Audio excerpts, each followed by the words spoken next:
उस युवा के बल पर, उसके दम पर, उसकी प्रतिभा और उसकी ऊर्जा के बल पर, और दुनिया की सबसे अच्छी फर्टाइल लैंड भी हमारे पास मौजूद है, सबसे अच्छा जल संसाधन हमारे पास है। ये हमारी इन संभावनाओं को आगे बढ़ाता है। तो ये तो एक झलक है 33 से 35 लाख करोड़ का। अभी इससे कई गुना हम लोग लेकर के आने वाले हैं। मैं हूबहू जो कहा है वो शब्द आपको पढ़ के सुना रही हूं, क्योंकि आपने कहा हमारे पास ये है, हमारे पास वो है, हम सब ये देने को तैयार है। लेकिन अखिलेश यादव कहते हैं बाबा इतने कंजूस हैं कि वो किसी को कुछ नहीं देंगे नहीं तो इन्वेस्टर आएगा नहीं, लाखों करोड़ के निवेश के दावे झूठे हैं। देखिए, उन्होंने यही सब कुछ किया है क्योंकि उन्होंने दिया नहीं, अपने लिए लिया है। और यहां तो जब अपना कुछ है ही नहीं, तो इसलिए जो कुछ भी होना है सब 25 करोड़ जनता के लिए होना है। इसलिए यहां तो देने के लिए ही है, यहां लेने के लिए कुछ भी नहीं है।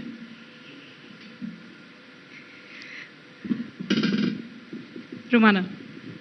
योगी जी, लेकिन मेरा सवाल यह है कि 33 लाख करोड़ मतलब किया क्या आपने? तंत्र मंत्र यज्ञ, कौन सी साधना? ये यूपी को कैसे बदल दिया आपने? ये यूपी के सामर्थ्य की एक झलक है। यूपी में सामर्थ्य पहले भी थी, ऐसा नहीं कि न रही हो। याद करिए 1947 में जब ये देश आजाद हुआ था तो उत्तर प्रदेश की प्रति व्यक्ति आय नेशनल एवरेज से अच्छी थी, लेकिन दुर्भाग्य रहा ये जातिवाद की राजनीति का, क्षेत्र और मत और मजहब के आधार पर जिन लोगों ने विभाजन करने का पाप किया, जिन लोगों ने जाति के नाम पर, परिवार के नाम पर यहां की सत्ता को गिरवी रख करके भ्रष्टाचार फैलाया, उन लोगों ने उत्तर प्रदेश को 2016-17 आते आते वहां तक पहुंचा दिया था कि उत्तर प्रदेश की प्रति व्यक्ति आय नेशनल एवरेज से 1/3 आ गई थी। आज हम सब फिर तेजी के साथ आगे बढ़े हैं।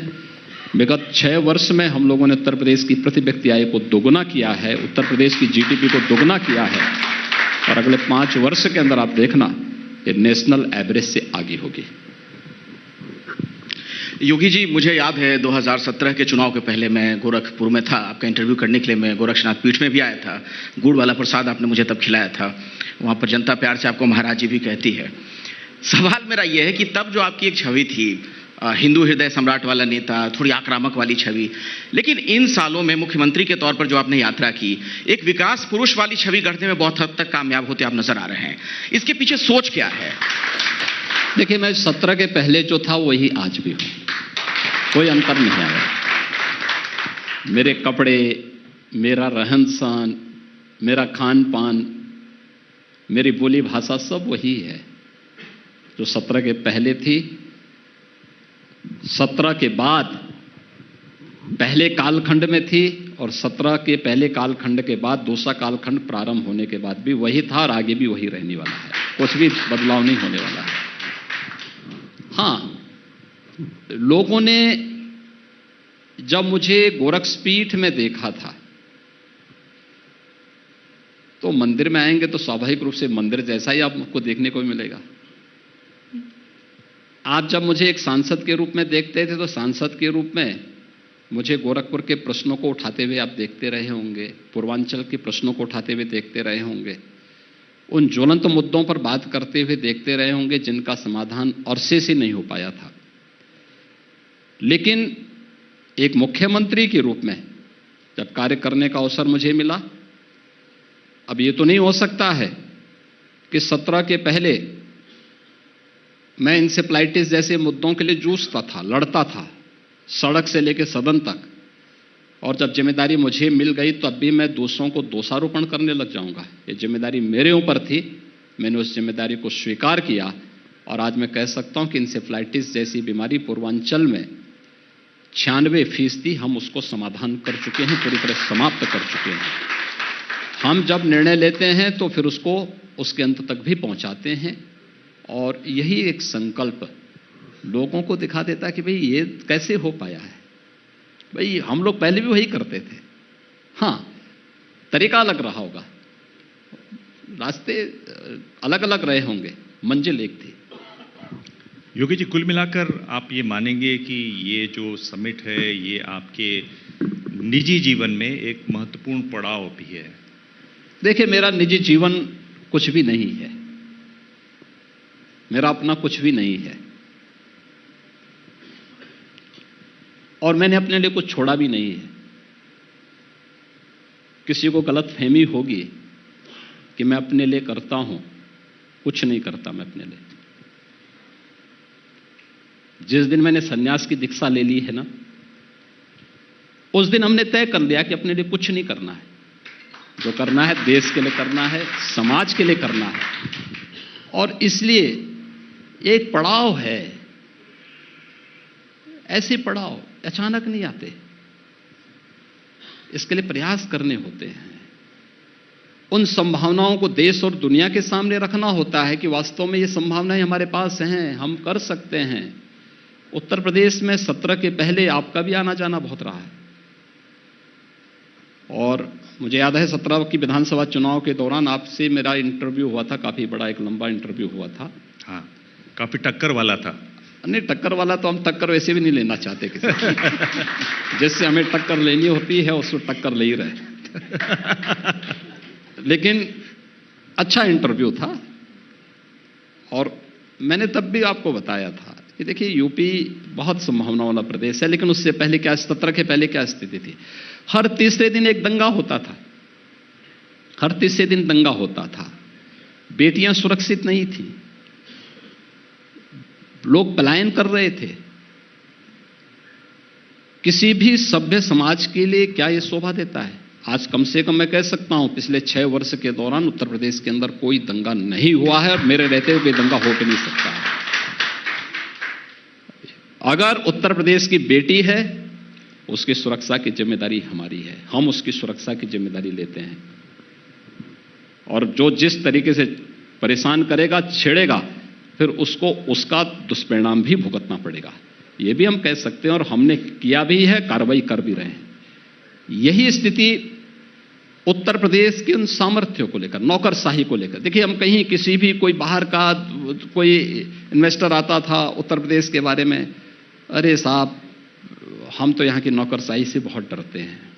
हमने कहा भाई नौकरशाही बेलगाम इसलिए थी क्योंकि जो हुक्मरान थे उनको इतनी फुर्सत ही नहीं थी कि उस पर नकेल कस सके। तो यहाँ तो मेरा 24 घंटे है नकेल कसने के लिए। हम बैठ करके पेंच इतना कस देते हैं कि अगर एक बार किसी का पेंच कस गया ना, दोबारा ऐसा तान करके बात नहीं कर सकता फिर। इसलिए हमने नौकरशाही की, उसी नौकरशाही की व्यवस्था को ठीक किया, उसको अनुशासित किया, कार्य के प्रति जवाबदेही बनाया, और जो अपने कार्य के प्रति जवाबदेही नहीं हो सकता है उसकी छुट्टी भी करती हुई हमने कहा भी मैं जानता हूं तुम कितने ज्यादा जो है अपनी सिफारिशी करवाते हो, और जाओ अपने आका से बता देना। हमने कार्रवाई की है, और कार्रवाई होनी जब शुरू हुई, आज आपने देखा होगा उत्तर प्रदेश में कहीं नौकरशाही के बारे में बहुत अच्छा मैसेज है। ऐसे ही यूपी में लोग कहते हैं लैंड बैंक नहीं है, हमने एंटी भूमाफिया टास्क फोर्स बनाया। मैंने कहा कोई जमीन खरीदेंगे नहीं, 64,000 एकड़ लैंड भूमाफियाओं के कब्जे से मुक्त करवाई यूपी के अंदर, एक बड़ा लैंड बैंक बनाया। और यही नहीं, पिक एंड चूज नहीं होगा, क्योंकि जब अपना कुछ नहीं है तो एक पॉलिसी बनाओ, हर एक के लिए खुला रास्ता। आप आइए, हमारी पॉलिसी में निवेश करिए, हम आपको इस पॉलिसी के अंतर्गत ये सुविधा देंगे। योगी जी, ये तो बात हो गई, मैं एक थोड़ा भविष्य में देखना चाहता हूं। देखिए 1979 में चीन में पॉलिसी बनी, एक बच्चा होगा एक परिवार में। वो बच्चा अब 44 साल का हो गया है। अनुमान लगा रहे हैं, और ये ILO का अनुमान है कि अगले 5 साल में चीन में लेबर फोर्स की बात करें तो करीब 20 करोड़ की कमी आएगी, 20 करोड़ लोगों की। यूपी में संख्या बहुत है, युवा बहुत हैं। अगर ये इन्वेस्टमेंट आ रहा है, युवा वहां जाके तैयार हो, स्किल डेवलपमेंट, ये एक बहुत बड़ी चीज होने वाली है। उस पर आप क्या कर रहे हैं? अगर देखिए, भविष्य जी सबसे पहली बात तो ये है कि हम अपने युवा को चीन क्यों भेजेंगे? चीन का निवेश भारत में आएगा और यूपी में आएगा। बिल्कुल। एक, हमने अपने यहाँ स्किल मिशन के अंतर्गत, पीएम स्किल मिशन के अंतर्गत स्किल डेवलपमेंट के एक बेहतरीन कार्यक्रम को, न्यू एज कोर्सेज और ट्रेड को हम लोग यहाँ पे प्रारंभ किए हैं। आज ऐसा नहीं कि हम लोग अपने बच्चों को फिटिंग का और इलेक्ट्रीशियन का काम सिखाएं या वेल्डिंग में वो रॉड वाला सिखाएं। हम नए कोर्स के साथ जा रहे हैं, ड्रोन टेक्नोलॉजी के साथ उसको लेके जा रहे हैं। हमने आज के संदर्भ में जो नए रोबोटिक उस टेक्नोलॉजी में हम उसको लेकर के जा रहे हैं, हम उसको आज न्यू एज कोर्सेज के साथ ट्रेंड कर रहे हैं और उसको दुनिया की मार्केट में अगर वो जाना ही चाहता है तो वहाँ के लिए भी उसको ट्रेंड कर रहे हैं। लेकिन साथ साथ हम उस प्रकार का निवेश यूपी के अंदर करके यूपी को ही भारत के डेवलपमेंट का ग्रोथ इंजन बनाएंगे और उस दिशा में हमने अपना कार्य प्रारंभ किया है। पिछले 6 वर्ष के अंदर की जो प्रोग्रेस है एक सार्थक दिशा में आगे बढ़ी है। कल ही हम लोगों ने टाटा के साथ अपने वोकेशनल एजुकेशन के कुछ इंस्टीट्यूट को डेवलप करने के एक नए कार्यक्रम को अपनी सहमति दी है। वर्ल्ड क्लास स्किल डेवलपमेंट के सेंटर यूपी के अंदर आने वाले समय में बहुत अच्छे बनने जा रहे हैं। कुछ हमारे बने हैं, कुछ और बनने जा रहे हैं, जिसमें टाटा टेक्नोलॉजीज में हमारा सहयोग करने जा रही है, हमारे साथ मिलकर के काम करना चाहती है। हमने इसके लिए अपनी सहमति दी है, एक अच्छी दिशा में आगे बढ़ रहे हैं। योगी जी, मैं ग्लोबल इन्वेस्टमेंट समिट को लेकर एक ये बहुत महत्वपूर्ण सवाल है जो आम यूपी का नागरिक इस वक्त आपको सुन रहा है। वो ये कहेगा ये तो बड़े बड़े वादे किए हैं, बड़े बड़े लोग आए हैं, राज्य के मुखिया जो हैं वो उनसे, मेरे घर में इन लाखों करोड़ों रुपए का इस्तेमाल कैसे होगा? खासकर वो इलाके, सर हमने देखा है कि ये जितने भी बड़ी कंपनियां आती हैं ये दिल्ली एनसीआर में पसंद करती है इन्वेस्टमेंट करना, लेकिन वो जो बुंदेलखंड में रहता है, वो जो ईस्टर्न यूपी में रहता है, वो जो सेंट्रल यूपी में रहता है, वो उसकी माँ उसकी बहन पूछ रही है ये पैसे कहाँ कैसे आएंगे? देखिए रूपका जी, कुछ चीजें हमें देखना होगा। ये निवेश महाकुंभ जो हुआ है इसकी यही तो विशेषता है। हमें कुल 33,52,000 करोड़ रुपए से अधिक के निवेश के प्रस्ताव मिले हैं। ये जो निवेश के प्रस्ताव हमें मिले हैं इसमें 10 लाख करोड़ रुपए तक के प्रस्ताव हमारे पूर्वी उत्तर प्रदेश को मिले हैं। 10 लाख करोड़ पूर्वी उत्तर प्रदेश को, 4,29,000 करोड़ के बुंदेलखंड को प्राप्त हुए हैं। आपने बांटा है मतलब? मैं क्या कर रहा हूं, और ये केवल रीजन ही नहीं बांटे, बुंदेलखंड में हमारे 7 जनपद आते हैं और केवल वहीं के लिए नहीं है। पूर्वांचल में, पूर्वी उत्तर प्रदेश में 26 जनपद आते हैं, केवल उन्हीं के एक जगह के लिए नहीं, ये सभी 75 के 75 जनपदों में निवेश होने जा रहा है। पहली बार है जब 75 के 75 जनपदों में निवेश होने जा रहा है। दूसरा, हमने इससे पहले जो कार्य किया, देखिए उत्तर प्रदेश में निवेश, आखिर नौकरी आएगी, यहीं के यूथ को तो मिलेगी। जिस नौकरी के लिए उसे देश के अन्य राज्यों में या दुनिया के देशों में भटकना पड़ता था, आज यूपी में ही उससे प्राप्त होगा।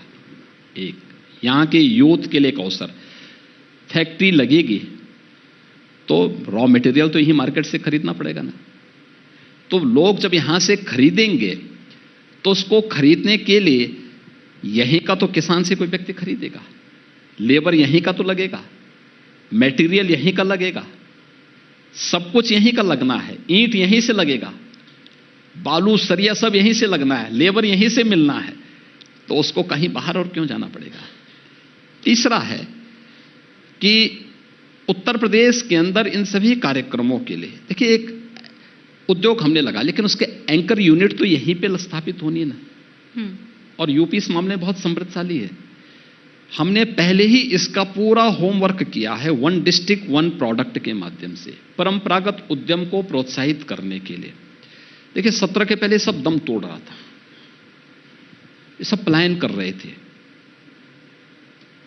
आप मुरादाबाद में जाइए ना, मुरादाबाद में मुश्किल से 2,000-2,500 करोड़ रुपए का एक्सपोर्ट हो पा रहा था, और उनके यहां भी रोज पॉल्यूशन कंट्रोल बोर्ड के लोग, अथॉरिटी के लोग जाकर के धमक करके उनको जो है परेशान करते थे, उनकी यूनिट बंद कराते थे।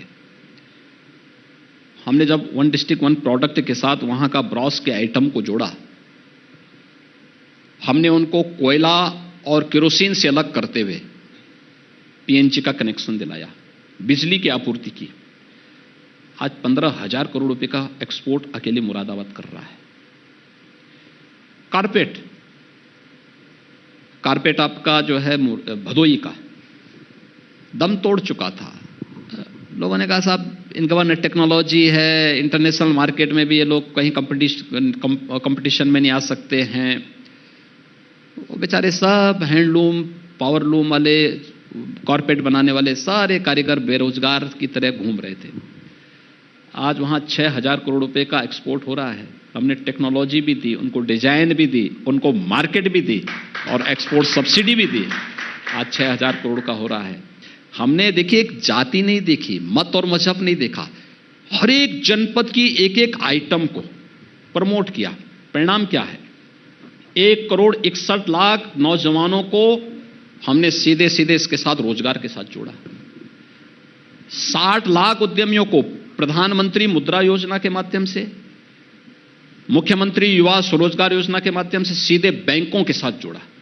हमने कहा पैसा अगर यूपी का है तो ये पैसा यूपी का भी यूपी में क्यों नहीं खर्च होगा? यूपी के उद्यमियों को तो 60 लाख लोगों को हमने पैसा दिलाया। परिणाम है सीडी रेशियो बेहतर हुआ और इतने लोगों को कार्य मिला। आज सीएमआई ही जब अपना रिपोर्ट, ईआई अपनी रिपोर्ट प्रस्तुत करता है तो जो 17 के पहले यूपी का जो अनएम्प्लॉयमेंट रेट 19% से दिखता, आज वह घट करके 3% के पास आ चुका। योगी जी, मैं ये यूपी की उपलब्धि है और इसीलिए मैं कह रहा हूं इसका लाभ यूपी के हर तबके को होने जा रहा है, हर तबके को होने जा रहा है। और खासतौर पर यूपी का युवा आने वाले समय में नौकरी के लिए उसे दुनिया के अंदर नहीं भागना पड़ेगा, अपने घर, अपने गांव में उसे काम मिलेगा। ये तो ये नए उत्तर प्रदेश का जो आप खाका यहाँ पर खींच रहे हैं, नए भारत का नया उत्तर प्रदेश, नए भारत का नया उत्तर प्रदेश, ग्रोथ इंजन नए भारत का Uttar Pradesh, new India growth engine. जी, लेकिन मेरा सवाल ये है कि पॉलिटिक्स यूपी में अभी भी वही ओल्ड स्टाइल की होती हुई हम देख रहे हैं।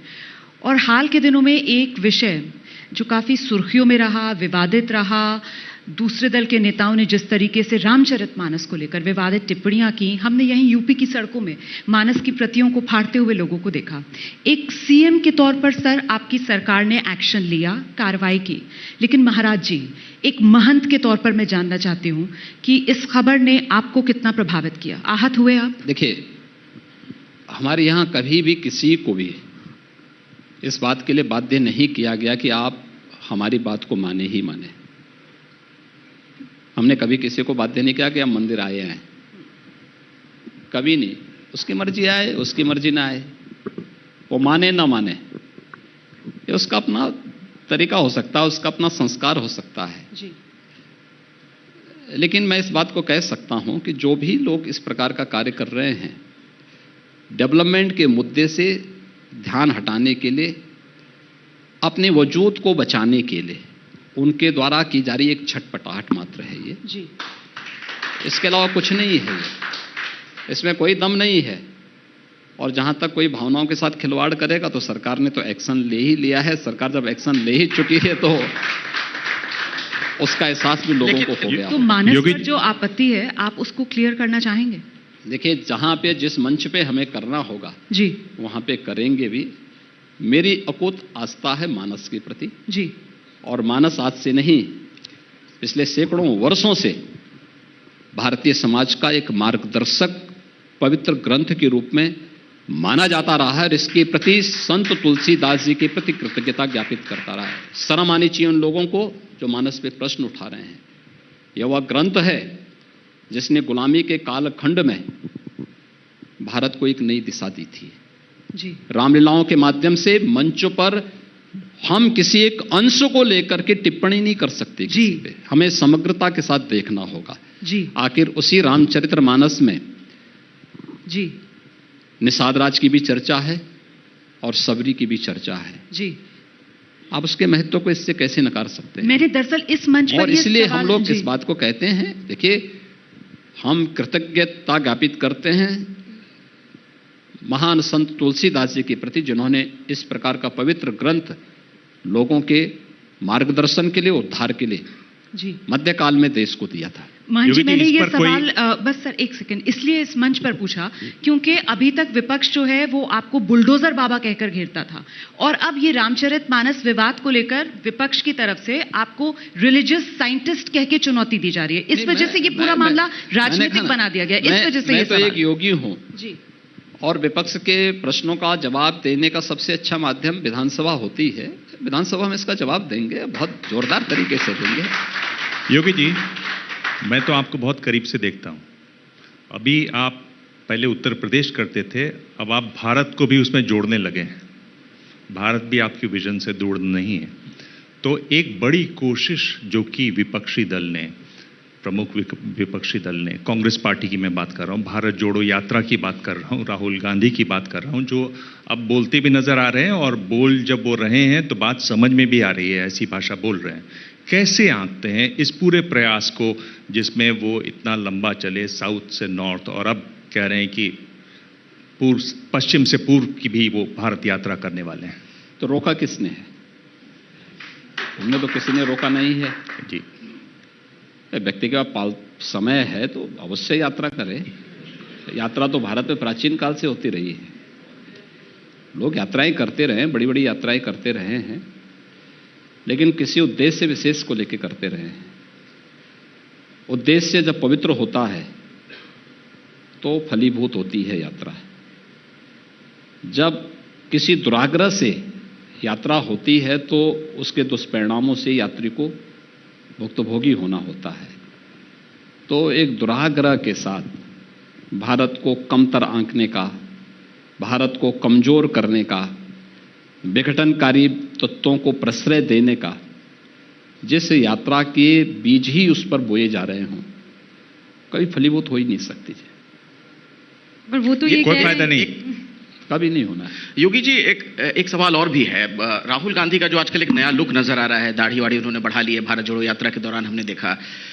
जब से एक भगवाधारी मुख्यमंत्री बने, साधु संतों का ऐसा लगता है राजनीति में भी प्रभाव बढ़ा है। ये उसका आप इफेक्ट तो नहीं देखते हैं? नहीं, देखिए, हमारी तो तीसरी पीढ़ी में मैं हूं जो राजनीति में हूं, और हम एक सामान्य सेवा भाव के साथ आए हैं, काम कर रहे हैं। उसमें संलिप्तता हमारी यानी बहुत न्यूनतम होती है। कोई दिक्कत नहीं भाई, व्यक्ति को कैसे रहना है ये उसको तय करना है। अब कोई नंगा ही जाना चाहता है तो कौन रोक सकता है उसको? पर वो ये कह रहे हैं कि बीजेपी बांटने की राजनीति कर रही है, वैमनस्य पैदा कर रही है, नफरत ला रही है, और इसीलिए हमने मोहब्बत की दुकान खोल दी है। वो आपको चैलेंज कर रहे हैं कि चल के दिखा दें जम्मू कश्मीर में कोई एक बीजेपी का नेता। ये तो आजादी के पहले से वो मोहब्बत कर रहे हैं देश से। ये तो पूरा देश जानता है कि किस किस से इन लोगों ने मोहब्बत की थी। और चैलेंज पर आप क्या जवाब देंगे? मैंने कहा ना कि ये तो पहले से ही कांग्रेस करती रही है। देश का विभाजन उन्होंने कराया ही था। देश को हर एक उस स्तर पर कटघरे में खड़ा करने का प्रयास किया ही था। तो जिनको अपनी परंपरा पर गौरव की अनुभूति ना होती हो, जो अपने का पैदाइशी एक्सीडेंटल मानते हो, तो उनसे किसी सार्थक निर्णय की, एक सार्थक बहस की चर्चा करना मुझे लगता है कि 370 जाने के बाद योगी जी वो ये कह रहे हैं जम्मू कश्मीर में आप लोग पैदल उनकी तरह मार्च नहीं कर सकते हैं। जम्मू कश्मीर की जनता के बीच आप लोग चल नहीं सकते हैं, बीजेपी के नेता। देखिए, बीजेपी ने पंचायत चुनाव वहां लड़ा है और अच्छा स्थान प्राप्त किया है। लोगों का रुझान बीजेपी के प्रति हुआ। दूसरा, हर एक कार्य हमारे लिए राजनीति को ध्यान में रख करके नहीं होता है। नेशनल इंटीग्रिटी, नेशन फर्स्ट, यह भारतीय जनता पार्टी की थ्योरी का हिस्सा है।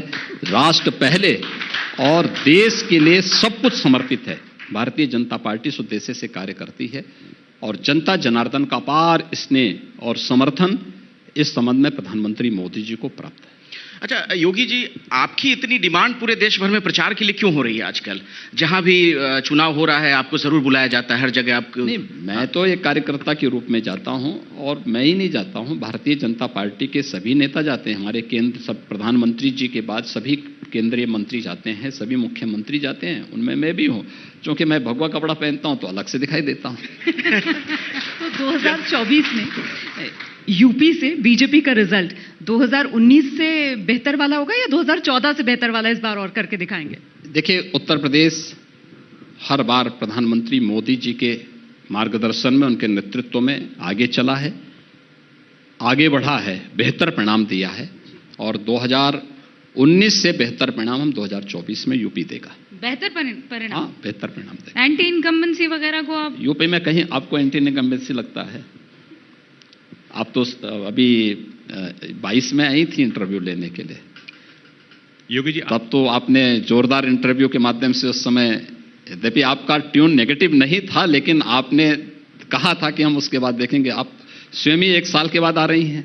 आपने टाइम ही नहीं दिया, आप इन्वेस्टर समिट में इतना बिजी हो गए महाराज। योगी जी बताइए कि अगर 2024 की बात करें तो विपक्ष की तरफ से आप किसकी चुनौती को प्रबल समझते हैं? कौन है ऐसे? देखिए, विपक्ष के पास कोई दम नहीं है। मुझे एक बात बताइए, कांग्रेस को कोई नेता मानने को तैयार ही नहीं, और दूसरे दल क्यों मानेंगे जब उनके दल के लोग ही नहीं मान रहे हैं?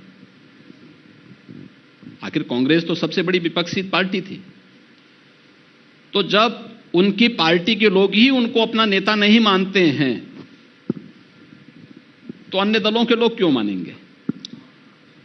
नीतीश कुमार? नहीं, मैंने कहा ना, कोई क्यों मानेगा? कोई किसी को नहीं मानने को तैयार है। ममता बनर्जी? हर व्यक्ति वहां स्वयं में एक प्रत्याशी है, और जो किसी दूसरे को नेता मानने को तैयार नहीं है। इसलिए 2024 में भारतीय जनता पार्टी के सामने, प्रधानमंत्री मोदी जी के सामने कहीं किसी की कोई तुलना ही नहीं हो सकती। अच्छा योगी जी, हम लोग जहां पर बैठे हुए हैं जिस शहर में, उसके बारे में एक सवाल आपसे पूछना चाहता हूं। बड़ी चर्चा हो रही है, लखनऊ का नाम बदल रहे हैं क्या? देखिए, हम नाम बदलने के पहले पूर्व घोषणा नहीं करते हैं। लक्ष्मण जी की मूर्ति तो दिख गई हम लोगों को एयरपोर्ट पे ही। देखिए, जब करना होगा तो दमदार तरीके से ही करेंगे। लखनऊ अपने आप में एक ऐतिहासिक नाम है, और लखनऊ हमारे प्रदेश की राजधानी है। लखनऊ की पहचान पौराणिक भी है, ऐतिहासिक भी है। इसलिए लखनऊ अभी लखनऊ के रूप में जाना जा रहा है, लखनऊ ही रहेगा। एक सुझाव आ गया है, स्वामी प्रसाद मौर्य कह रहे हैं कि इसका नाम लखन पासी क्यों ना कर दिया जाए? लखनऊ के राजा लखन पासी की जो पत्नी। हाँ, क्यों नहीं भाई, लखन पासी एक पराक्रमी राजा थे, और भी थे यहाँ पे बहुत सारे। बिजली पासी भी थे, अच्छे पराक्रमी राजा थे। लखनऊ की परंपरा ऐतिहासिक पृष्ठभूमि के साथ साथ बेगम हजरत महल 1857 की क्रांति की बहुत बड़ी वीरांगना थी, और उस समय उन्होंने ब्रिटिशर के खिलाफ आज़ादी की उस लड़ाई में प्रमुख भूमिका का निर्वहन किया था। लेकिन अगर हम उससे पहले भी जाएं तो लखनऊ की पहचान एक पौराणिक कालखंड से भी रही है। अवध प्रांत का ही भूभाग रहा है, उससे प्राचीन भी रही है। और मुझे लगता है कि लखनऊ देश का हृदय स्थल है, और लखनऊ के रूप में जाना जा रहा है। प्रदेश की राजधानी है, विकास कर रहा है। इसमें पिछले 5 दिनों से उत्सव जैसा माहौल है।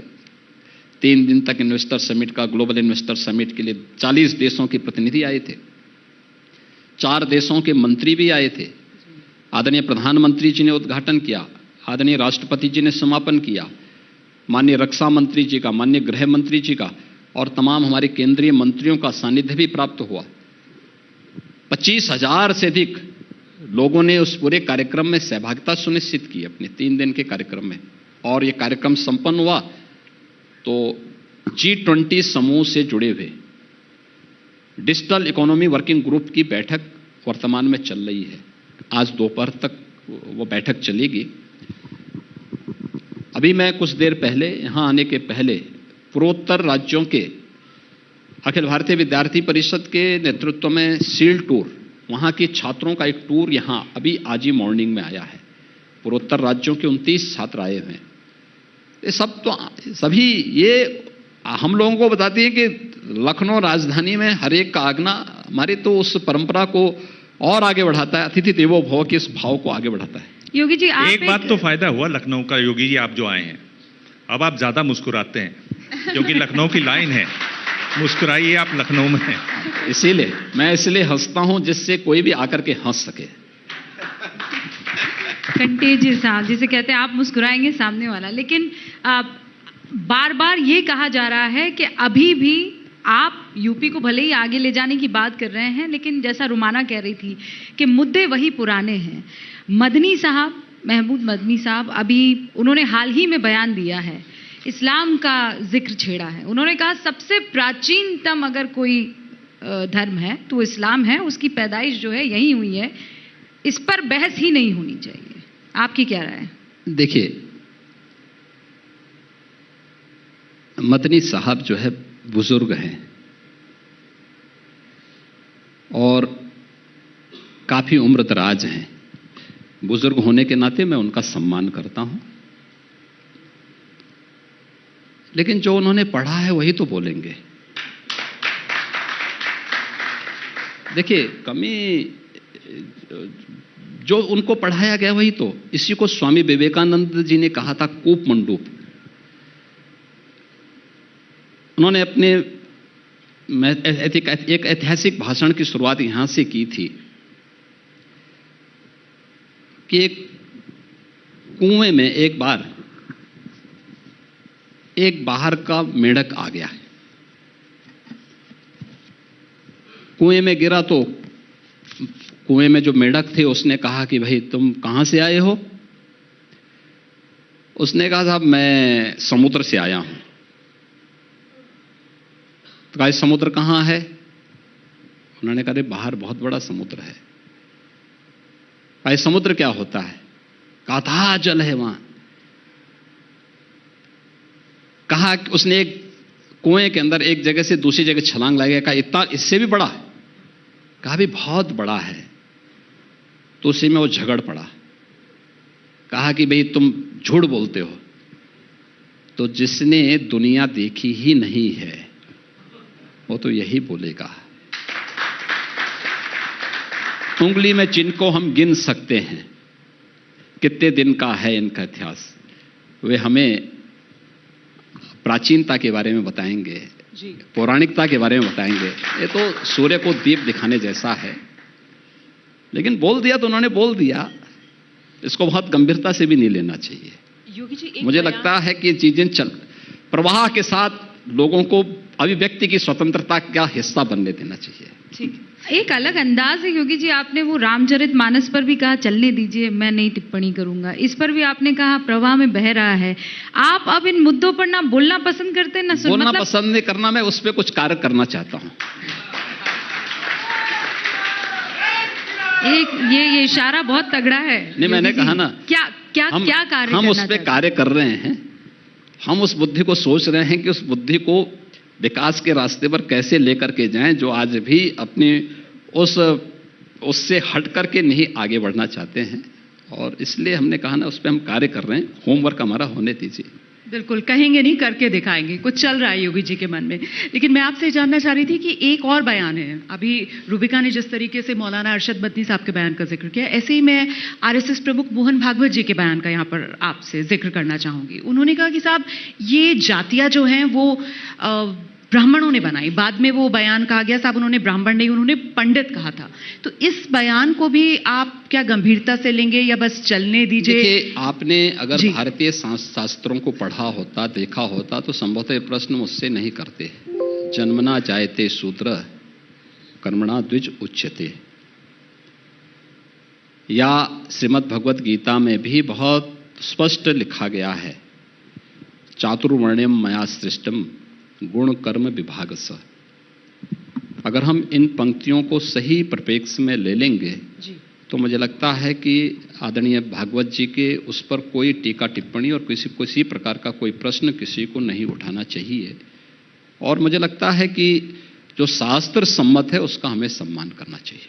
तो भागवत जी का बयान जोड़ने वाला या तोड़ने वाला? नहीं, इसको मैं क्या कह रहा हूँ, जी, दृष्टि सबकी अलग अलग हो सकती है। मैं अपनी बात को किसी भी जबरदस्ती का ही थोप दूंगा कि भाई व्यक्ति को जिस रूप में लेना है, जो बयान दिया गया है शास्त्र सम्मत तरीके से दिया गया है, उसको उसी रूप में लेना चाहिए। योगी जी, ये बहुत महत्वपूर्ण सवाल है, गंभीर सवाल है। इसमें आम लोगों का पैसा लगा हुआ है, निवेश किया हुआ है लोगों ने। बात हो रही है SBI की, जिससे इस कंपनी ने 21,000 करोड़ रुपए लिए हैं। पंजाब नेशनल बैंक की 7,000 करोड़ रुपए, LIC में, अडानी ग्रुप की मैं बात कर रहा हूं, जिस पर सवाल उठ रहे हैं। आपको क्या लगता है, जो यूपी का जो आम निवेशक है उसका पैसा सुरक्षित रहे, क्या सरकार को इस पर कोई कदम नहीं उठाना चाहिए? क्या अडानी ग्रुप की जांच नहीं होनी चाहिए, ताकि दूध का दूध और पानी का पानी हो? ये संशय भी न हो। लोग तो अब परेशान हैं, समझ नहीं पा रहे हैं कि बचेगा या नहीं बचेगा। देखिए, एक ऐसी रिपोर्ट जिसकी सच्चाई में ही अभी संदिग्धता हो, उस पर कोई टिप्पणी करना जल्दीबाजी होगी। दूसरा, हमें इस बात को नहीं भूलना चाहिए कि अर्थव्यवस्था के ग्रोथ के लिए इन्वेस्टमेंट और उद्योग जगत की उपस्थिति एक महत्वपूर्ण तथ्य है। हां, हम अपनी शर्तों को वहां पर रखें कि आपकी उसमें ये पारदर्शिता होनी चाहिए, ये होना चाहिए, हर जगह होता है, होता भी है। लेकिन जिन लोगों को भारत की प्रगति अच्छी नहीं लगती, जो लोग भारत को की वर्तमान की ग्रोथ रेट से घबराए हुए हैं, क्योंकि दुनिया के अंदर बड़े देशों में सबसे अच्छी ग्रोथ रेट भारत की चल रही है, वे लोग भारत को कब छोड़ने वाले हैं? और आपको लगता नहीं कि सारे एक जैसे उसके एक एक कड़ी को अगर आप जोड़ करके देखेंगे तो क्या कोई अंतर्राष्ट्रीय साजिश नहीं हो रही है? भारत सरकार ने उसके बारे में अपने तथ्यों से बहुत स्पष्ट कर दिया है, सदन में भी कर दिया है और स्पष्ट बोल दिया है। मुझे लगता है कि जिस चीज को भारत सरकार स्वयं देख रही है, उस पर मेरा जैसे व्यक्ति को कोई टिप्पणी करने का कोई अधिकार नहीं है। अच्छा, योगी पर इसमें जो अडानी ग्रुप का जो डिस्कॉम का उन्होंने भेजा था उत्तर प्रदेश सरकार को, उसने रिजेक्ट कर दिया 5,400 करोड़। देखिए, वह रिजेक्ट नहीं किया था। देखिए, वह तो एक प्रक्रिया होती है, एक टेंडर की प्रक्रिया यहां निकलती है, डिस्कॉम के द्वारा निकाली जाती है जी। और डिस्कॉम में जो L1 होगा उसको उसका ठेका मिलता है। तो जिसका L1 होगा उसको मिला होगा, कोई नहीं संतुष्ट हुए होंगे, उससे ऊपर सबके रहेंगे, सबके रिजेक्ट हो गए होंगे, किसी एक व्यक्ति का नहीं हुआ होगा। वो तो एक प्रक्रिया का हिस्सा है। तो हमारे यहाँ बहुत सारे लोग आते हैं, बहुत सारे लोगों को हम कार्य लेते होंगे, लेकिन जो उस प्रक्रिया में फिट बैठता होगा, L1 होगा और उन शर्तों को पूरा कर रहा होगा, वह उस प्रक्रिया का पार्ट। अच्छी बिड थी अडानी की। देखिए, मैंने कहा ना, वह कई गुना ज्यादा बिड थी उससे, और वह आज का मामला नहीं, वह 2 महीने पहले का मामला है। योगी जी, एक सवाल मेरा अब ये है, जिस विषय को लेकर सबसे ज्यादा चर्चा होती है, आपके लिए कहा जाता है कि लॉ एंड ऑर्डर को आपने काफी दुरुस्त किया उत्तर प्रदेश में, पुलिसिया कार्य प्रणाली को आपने ठीक किया, लेकिन इन सब के बीच जब कानपुर जैसी घटनाएं हो जाती हैं तो कई गंभीर सवाल खड़े हो जाते हैं।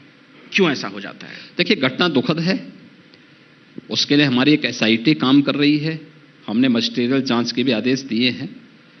पूरी रिपोर्ट, जब ये सब चीज जांच की प्रक्रिया के हिस्से हैं तो पूरी रिपोर्ट का इंतजार एक बार हमें करना चाहिए। एक संवेदनशील मामला है और इस मामले में जो दूध का दूध होगा, दूध का दूध, पानी का पानी, बहुत साफ पारदर्शी तरीके से सबके सामने रखें। लेकिन अखिलेश यादव तो कह रहे हैं कि दरअसल ब्राह्मणों को प्रताड़ित किया जा रहा है आपके राज्य में। तो अच्छी बात है, तो उन्होंने अपने संस्कारों को प्रदर्शित किया ही जब रामचरितमानस की प्रतियां फाड़ी हैं। उन्होंने बताइए, ये लोग उपदेश देंगे इसके बारे में। योगी जी, आपसे इस सवाल का जवाब लेना बहुत महत्वपूर्ण है, ये सेंसिटिव मुद्दा भी है। कल मैं बागेश्वर धाम में थी, आपने उनके पीठाधीश्वर के बारे में सुना ही होगा, धीरेन्द्र कृष्ण शास्त्री जी। उनसे जब सवाल और जवाब का सिलसिला चल रहा था तो उन्होंने हिंदू राष्ट्र, अखंड भारत हम बनाएंगे, हिंदू राष्ट्र हम बनाएंगे, योगी आदित्यनाथ जो कि सरकार का अहम चेहरा है, हिंदू राष्ट्र को लेकर आपकी क्या टिप्पणी है? और आप इनको दो भागों में भी कर सकते हैं, एक सरकार के मुखिया होने के नाते भी और एक महंत होने के नाते भी, लेकिन दोनों जवाब दीजिएगा योगी जी। देखिए, सबसे पहली बात तो यह कि हिंदू राष्ट्र से हमारा मतलब क्या है। हिंदू कोई मत, कोई मजहब, कोई संप्रदाय नहीं है। यह एक सांस्कृतिक शब्दावली है जो भारत के हर एक नागरिक के लिए फिट बैठती है उसकी सांस्कृतिक नागरिकता की दृष्टि से। भारत का कोई व्यक्ति हज करने के लिए जाता है तो उसका संबोधन वहां हिंदू का होता है, हिंदू नाम से जाना जाता है। अगर भारत का कोई व्यक्ति हज करने के लिए जा रहा है, वहां कोई उसको हाजी के रूप में नहीं मानता, वहां पे कोई उसको इस्लाम के रूप में नहीं मानता, वहां उसको हिंदू नाम से संबोधित किया जाता है, तो वहां तो किसी को परेशानी नहीं होती है। और उस परिप्रेक्ष्य में अगर आप देखेंगे तो भारत हिंदू राष्ट्र है, क्योंकि भारत का हर नागरिक हिंदू है, हर नागरिक हिंदू है, क्योंकि यह कोई जाति सूचक, मत और मजहब सूचक शब्द नहीं है।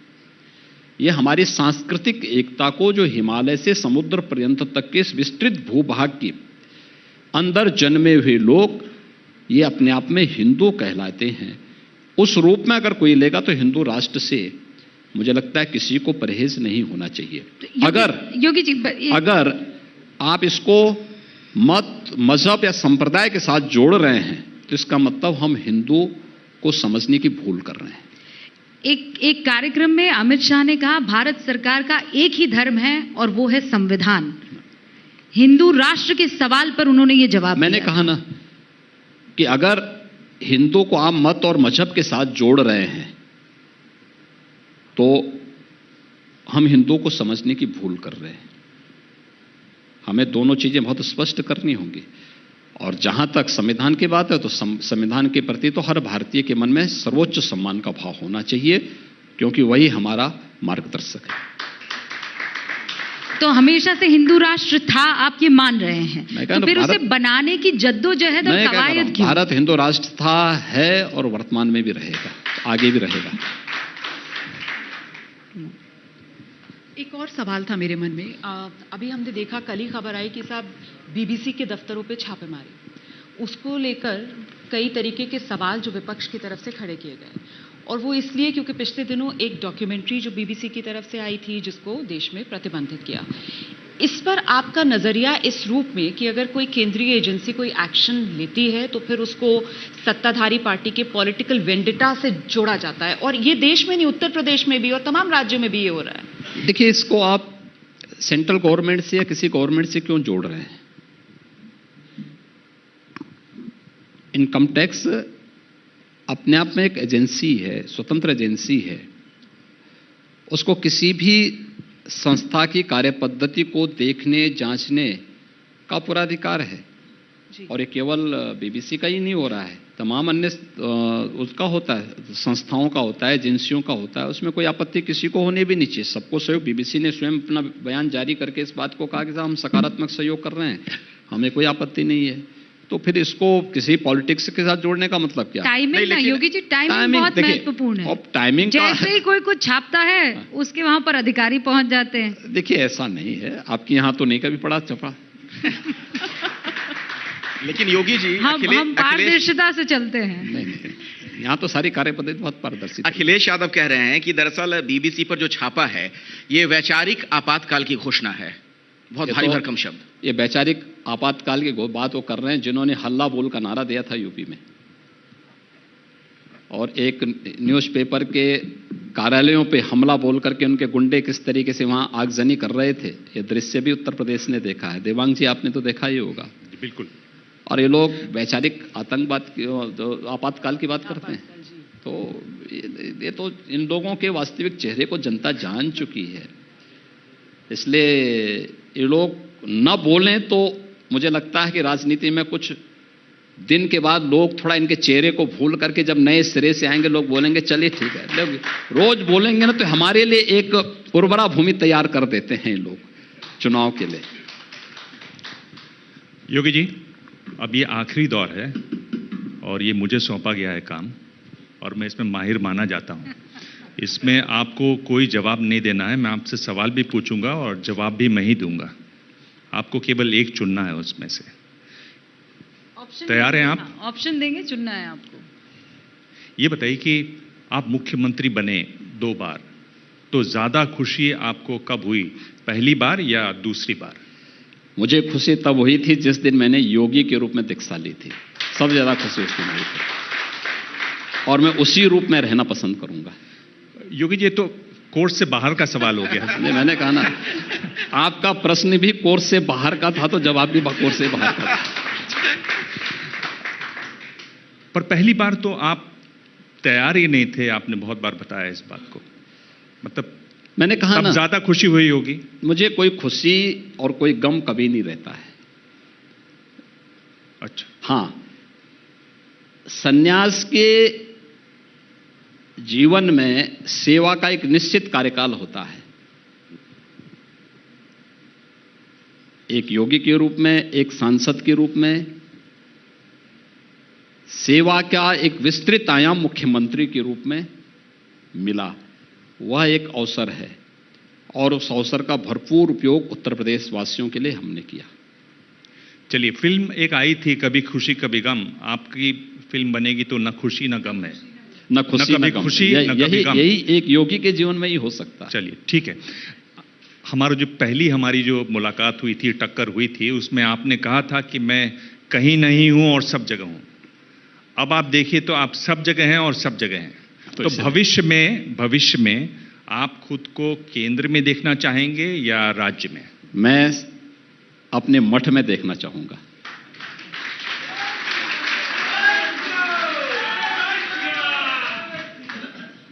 ये तो हेडलाइन बन जाएगी आगे। मतलब क्या आप सन्यास की बात कर रहे हैं?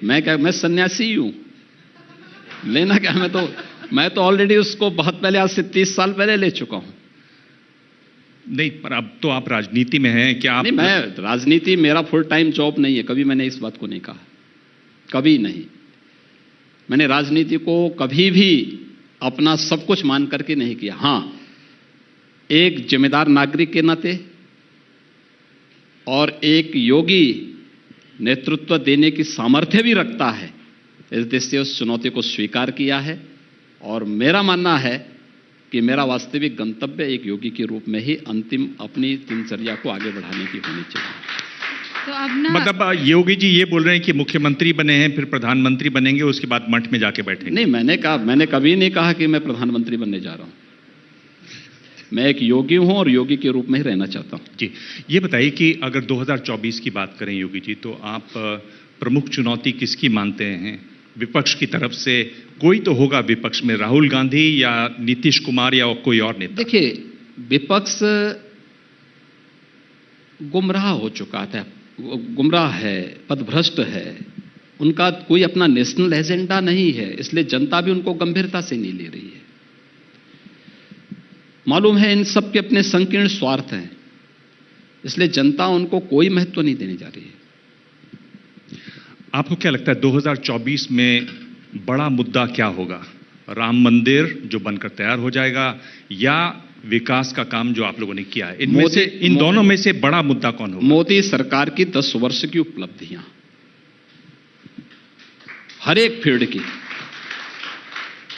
क्या वह देश की आध्यात्मिक और सांस्कृतिक विरासत की उत्थान का रहा हो, भारत की आर्थिक समृद्धि का रहा हो, बाह्य और आंतरिक सुरक्षा का हो, गरीब कल्याणकारी योजनाओं का हो, या फिर भारत के वैश्विक मंच पर सम्मान का है, ये इन्हीं उपलब्धियों के बल पर भारतीय जनता पार्टी 2024 में भी जाने जा रही है। और यह भारतीय जनता पार्टी ने हर एक फील्ड में सर्वांगीण विकास की जो बात की थी, उसी को भारतीय जनता पार्टी करके दिखा भी रही है। अंतिम सवाल है कि इन दो में से कौन सा मुद्दा है जो आगामी चुनावों के लिए, मैं विधानसभा चुनावों की भी बात कर रहा हूं, ज्यादा महत्वपूर्ण होंगे? एक है ओल्ड पेंशन स्कीम का मुद्दा, दूसरा यूसीसी का मुद्दा, यूनिफॉर्म सिविल कोड का मुद्दा। मैंने कहा ना, जो देश के हित में होगा, राज्य केंद्र सरकार उसके लिए कार्य कर रही है। राज्य सरकार और केंद्र सरकार डबल इंजन की सरकार ने मिलकर के उन सभी कार्यक्रमों को लेकर के आगे बढ़ रही है। ये कोई मुद्दे नहीं है, और आवश्यकता पड़ेगी देश के हित में तो भारतीय जनता पार्टी नेतृत्व की सरकार उस प्रकार के कदम उठाने में सक्षम है। यूसीसी पर पर्सनल लॉ बोर्ड ने कहा है, मुस्लिम पर्सनल लॉ बोर्ड ने, कि चूंकि बहुत यहाँ पे अलग अलग धर्म हैं इसलिए वो रहना चाहिए यूसीसी। आपकी इस पर क्या राय है योगी जी? देखिए, हम सबको एक बात को मानना होगा कि देश संविधान से चलेगा, मेरी व्यक्तिगत राय से नहीं, किसी पर्सनल एजेंडे से नहीं, और भारत के संविधान के प्रति सर्वोच्च सम्मान रखते हुए हर व्यक्ति को उसका सम्मान करना ही होगा। मैं ही शब्द इसलिए कह रहा हूं क्योंकि अगर हम एक राष्ट्र के रूप में भारत को समृद्धि की ओर अग्रसर करना चाहते हैं तो 140 करोड़ लोगों की जिम्मेदारी बनती है कि हम सब मिलकर के भारत के संविधान के प्रति सर्वोच्च सम्मान का भाव रखें और अपने पर्सनल एजेंडे को, वह किसी जाति, मत और मजहब का हो, क्षेत्र भाषा का हो या किसी पर्सनल लॉ का हो, उसको अगर अपने दायरे में सीमित रखेंगे तो देश के हित में होगा और सबके हित में होगा। ये तो नया देश, नया उत्तर प्रदेश, एक नया योगी भी हम देख रहे हैं आज। ये नए भारत का नया उत्तर प्रदेश है। योगी जी, एक आखिरी सवाल पड़ोसी मुल्क को लेकर है। हिंदुस्तान समृद्धि की तरफ अग्रसर है, पाकिस्तान के बारे में आप सुन ही रहे होंगे, लगातार नीचे की तरफ जाता हुआ, और हमने तो बाकायदा खबरें दिखाई है कि वहां पर कई पाकिस्तानी हैं जो ये कह रहे हैं कि ऐसी हालत रही तो हमें दोबारा विलय करना पड़ेगा हिंदुस्तान में। क्या राय है आपकी इस पर? देखिए, श्री अरविंद ने पाकिस्तान के बारे में बहुत स्पष्ट घोषणा की थी कि आध्यात्मिक जगत में पाकिस्तान कोई वास्तविकता नहीं है। तो जिसकी वास्तविकता नहीं है वो तो इतने दिन चल भी गया, एक गनीमत करिए, और धरती पे बोझ ही बना रहेगा जितने दिन रहेगा। जितनी जल्दी वह भारत के अंदर अपने को समाहित कर दे वही देश के हित में है, उनके हित में होगा।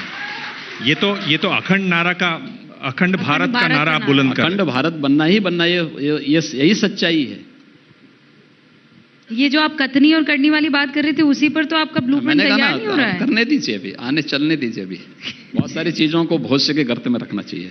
बहुत बहुत शुक्रिया। ये उत्तर प्रदेश के मुख्यमंत्री योगी आदित्यनाथ थे। सवालों के चक्रव्यूह से इन्होंने अपना खुद का सामना करवाया, तमाम सवालों के जवाब दिए हैं, पहले से ज्यादा मुखर, पहले से ज्यादा प्रखर, पहले से ज्यादा क्लैरिटी और विजन के साथ। देश के सबसे बड़े सूबे के मुख्यमंत्री योगी आदित्यनाथ अभी आपके सवालों का जवाब देते हुए आगे भी इसी तरीके से सवालों की बौछार बाकी तमाम चेहरों पर जारी रहेगी शिखर सम्मेलन में। बहुत बहुत शुक्रिया। धन्यवाद जी, बहुत बहुत धन्यवाद। धन्यवाद योगी आदित्यनाथ जी। लेकिन आप मंच छोड़े, मैं 2 मिनट का समय हम और चाहेंगे आपके साथ, और मैं मंच पर एबीपी न्यूज के संपादक संत प्रसाद राय जी को यहाँ बुलाना चाहूंगी ताकि वो यहाँ आए और मुख्यमंत्री जी का स्वागत करें। प्लीज आइए।